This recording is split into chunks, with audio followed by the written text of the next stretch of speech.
12 सितंबर 1919 को German workers party की Munich के एक बियर हॉल में मीटिंग हो रही थी।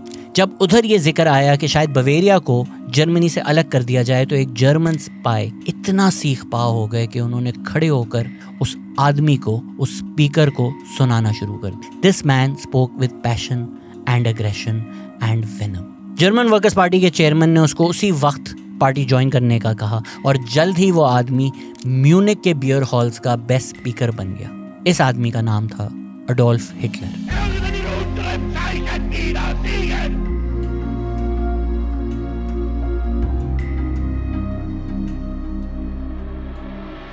ये लड़का अडोल्फ अब तक वो हिटलर नहीं बना था जिसको तारीख याद रखेगी। इसको हिटलर बनाने में कई लोगों का हाथ था। एक इंसान जो इंस्ट्रूमेंटल था उसका नाम है डिट्रिक एकार्ट। एक शायर, एक प्ले राइट, एक सहाफ़ी, एक एक्टिविस्ट और शायद एक प्रोपेगेंडिस्ट, क्योंकि डिट्रिक एकार्ट ने टूल सोसाइटी के साथ मिलकर एक एंटी सेमिटिज्म वीकली छापते थे। हिटलर की तरह एकार्ट को भी लगता था कि जो एक जूइश कंस्पिरेसी और लॉबी है ये जर्मनी को बर्बाद कर रही है। एकार्ट को लगा कि ये फायरी लड़का मेरे जो सारे ख्यालात हैं उनको हकीकत में बदल सकता है।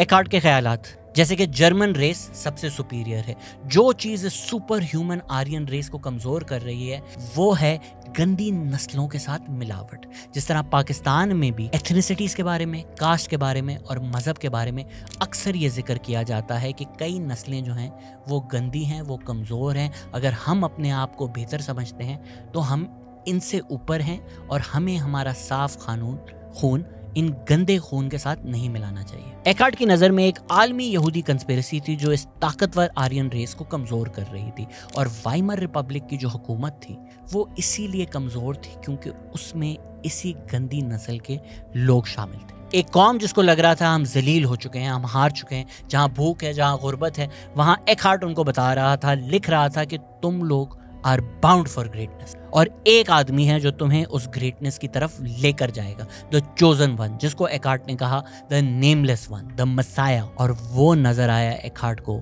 इस लड़के में जिसका नाम अडोल्फ था। एकार्ट उसी तरह की बातें कर रहे थे जिन बातों की आपको मनासबत पाकिस्तान में नजर आएगी।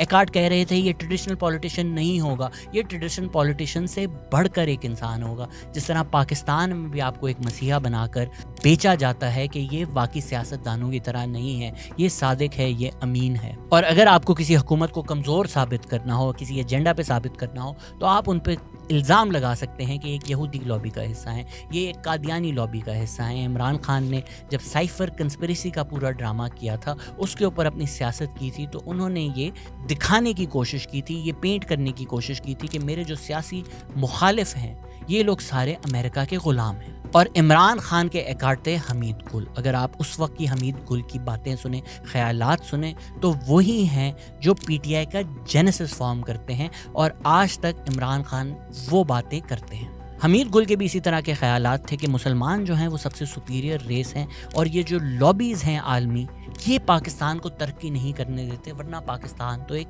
अजीम कौम है, इनफैक्ट दुनिया की सबसे अजीम कौम है। जिस तरह एकार्ट स्पीच लिखता था और हिटलर उसको डिलीवर करता था पैशनेटली, हमीद गुल के ख्यालात को मकबूलियत दी इमरान खान ने अपनी सेलिब्रिटी और अपनी फेम को इस्तेमाल करके। ख्यालात जैसे कि जो सियासतदान हैं ये कमज़ोर हैं और ये पाकिस्तान को बर्बाद कर रहे हैं, और पाकिस्तान को एक, जिस तरह एकार्ट ने भी कहा था, इन ट्रेडिशनल सियासतदान से बढ़कर कोई इंसान चाहिए हो। और यही सोच पाकिस्तान की इस्टेब्लिशमेंट पाई जाती है, यही सोच पाकिस्तान स्टडीज़ में लोगों को सिखाई जाती है। इसीलिए हमीद गुल से लेकर शुजा पाशा, जनरल ज़हीरुल इस्लाम, जनरल फैज़ हमीद, सब ने इमरान खान को एक मसीहा बनाकर पेश किया गया। फिर साकिब निसार को इस्तेमाल किया गया ताकि एक इस्लामिक टच देके उनको सादिक नमीन भी डिक्लेयर कर दिया जाए। जानबूझकर ऐसे लफ्ज़ इस्तेमाल किए जाते हैं जो इस्लाम से हों, जो मज़हब से हों, ताकि एक मिथिकल क्वालिटी दे दी जाए। एकार्ट भी यही लिखते थे कि एक मिथिकल लीडर हैं, एक ग्रेट आर्यन लीडर हैं, एक मसाया हैं, एक चोजन वन है हिटलर। जुल्फ़िकार अली भुट्टो भी अपने आप को इसी तरह पेश करने के लिए, उनके पॉलिटिकल पोस्टर्स पे आप देखेंगे कि किस तरह एक सफ़ेद घोड़ा है जिसके ऊपर जुल्फ़िकार अली भुट्टो बैठे हुए हैं। इस इस्लामिक इमेजरी का इस्तेमाल किया जाता है to infuse a great super human quality into the leader. 90 की दहाई में इसी तरह नवाज शरीफ को भी लॉन्च किया गया था। अगर आप एकार्ट और हिटलर का रिलेशनशिप देखें तो हिटलर के पास टेबल मैनर्स नहीं थे, एलीट में कैसे उठना बैठना है वो नहीं आता था अडोल्फ को। नवाज शरीफ को भी उसी तरह पॉलिटिकली ग्रूम किया गया। जिस नारे की वजह से नवाज शरीफ को मकबूलियत मिली वो था जाग पंजाब जाग। नवाज शरीफ ने लोगों को ये एहसास दिलाया कि पंजाब के खिलाफ लोग हैं, पंजाब को पीछे रखा जा रहा है और पंजाब को अब जागना पड़ेगा। यही एग्जैक्ट बात एकार्ट ने कही जब उन्होंने नारा लगाया जर्मनी अवेक, जिस नारे से निकली द नेशनलिस्ट सोशलिस्ट पार्टी और द नाजी पार्टी, जिसका सिंबल बना द स्वास्तिका।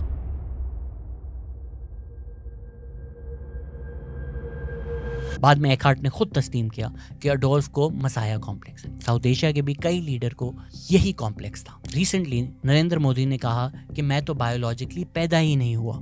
ये बातें इसलिए की जाती हैं कि लीडर अपने आप को एक सुपर ह्यूमन क्वालिटी दे सके। वो अगर मसाया है तो वो अपने आप को बाकी सबसे बढ़कर प्रोजेक्ट कर सके। पाकिस्तान में क्योंकि जो सियासतदान हैं वो नबूवत का दावा नहीं कर सकते, वो इस्लामिक लीडर्स रिलीजियस टर्मिनोलॉजी को इस्तेमाल करते हैं अपने आप को भी उसी कड़ी से जोड़ने के लिए और अपने आप को एक इस्लामिक लीडर प्रमोट करने के लिए, प्रोजेक्ट करने के लिए। आपकी नज़र में मज़हब इस्लाम का जो कैशे, जो बायन, जो रिस्पेक्ट बनी हुई है, वही सारे आइडियाज़ इस्तेमाल करके अपनी इमेजरी उसके ऊपर ये लीडर्स सप्लांट कर देते हैं। नवाज शरीफ अमीरुल मोमिनीन बनना चाहते थे। एक स्पीच में इमरान खान ने कहा कि जिस तरह नबी पाक सल्लल्लाहु अलैहि वसल्लम जब तबलीग करते थे, लोगों को इस्लाम की दावत देते थे, तो कई ऐसे मर्द थे जब वो घर जाते थे उनके बीवी बच्चे मुसलमान हो चुके होते थे। इसी तरह जिस तरह आजकल मिलिट्री लीडर्स घर जाते हैं तो इमरान खान ने कहा उनके बीवी बच्चे इमरान खान के साथ होते हैं। तो ये एनालॉजी ड्रॉ करने का ये मकसद होता है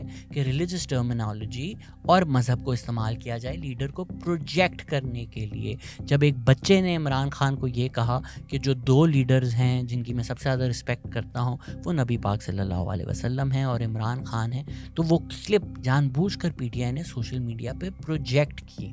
अपने आप को मसाया दिखाने के लिए, लॉन्च करने के लिए इस तरह की बातें करनी पड़ती हैं। अपने आप को सुपर ह्यूमन दिखाना पड़ता है। इनफैक्ट सोशल मीडिया पर साहिल अदीम जो आजकल ये कोशिश कर रहे हैं, उन्होंने भी एक इंटरव्यू में बोला कि सुपर ह्यूमन स्पीड पे मेरे बाल उगते हैं और मेरे नाखून उगते हैं और मेरी बीवी को लगता है मैं तो जिन हूँ। मुशर्रफ के वक्त ये कहा जाता था कि उन पे इतने सारे मर्डर अटैम्प्ट्स हुए फिर भी ये बच चुके हैं, ये इनडिफीटेबल है। तो अगर अब लोग सोचते हैं कि ऐसा क्यों है कि इतनी जल्दी इमरान खान को लोगों ने मसीहा मान लिया, या तोशाखाना का एविडेंस आए, या मलिक रियाज का 190 मिलियन पाउंड्स का केस आए, पीटीआई सपोर्टर्स मानने के लिए तैयार ही नहीं है और उनकी नज़र में इमरान खान करप्ट नहीं हो सकते। तो ये ऑल ऑफ अ सडन नहीं हुआ। आप पाक स्टडीज़ को देखें, आप मिलिट्री प्रोपेगेंडा को देखें, फिर आप देखें कि किस तरह वो सालों साल की ब्रेन वॉशिंग सब की सब इमरान खान की झोली में डाल दी गई थी। आपको बताया गया, आपको सिखाया गया कि पाकिस्तान जो है इसकी ज़मीन बहुत सरखेज़ है। एक दिन एक अच्छा आदमी आएगा जो दिल का अच्छा होगा, जो सच्चा होगा, जो सादिक नमीन होगा, जो एक अच्छा मुसलमान होगा, जो पाकिस्तान को वो अजीम कौम बनाएगा जिसका वादा है। क्योंकि पाकिस्तान से ज़्यादा अजीम अमीर मुल्क तो दुनिया भर में नहीं है। सिर्फ ये कुछ सियासतदान हैं, गंदे लोग हैं जिन्होंने पाकिस्तान को बर्बाद कर दिया है। वरना तो पाकिस्तानी क्योंकि मुसलमान हैं, हमें दुनिया के ऊपर रूल करना है, हम सबसे बेहतर हैं। और कौन हमें वहाँ लेकर जाएगा जो हमारी तकदीर है? कौन नया पाकिस्तान बनाएगा? कौन बचाएगा पाकिस्तान? उसी मिलिट्री प्रोपेगेंडा ने, उसी इस्टेब्लिशमेंट ने मीडिया का इस्तेमाल कर कर आपको बताया गया कि जिसका वादा किया गया था पाक स्टडीज़ में, जिसका हम जिक्र करते थे, वो आ चुका है और उस आदमी का नाम है इमरान खान। एक आदमी जो बाकी सियासतदानों की तरह नहीं है, जो इस गंदी सियासत का हिस्सा नहीं है, जो सादिक और अमीन है। और या मकबूल जान जैसे लोगों ने मीडिया पे बैठ के सालों साल जो प्रोपेगेंडा किया था, जो आप लोगों को बताया था, उन सब बातों को हकीकत में कन्वर्ट करने के लिए एक आदमी अब आ चुका है और आप लोग सब उसके पीछे लग जाएं, सब उसको मान लें। उसका नाम है इमरान खान।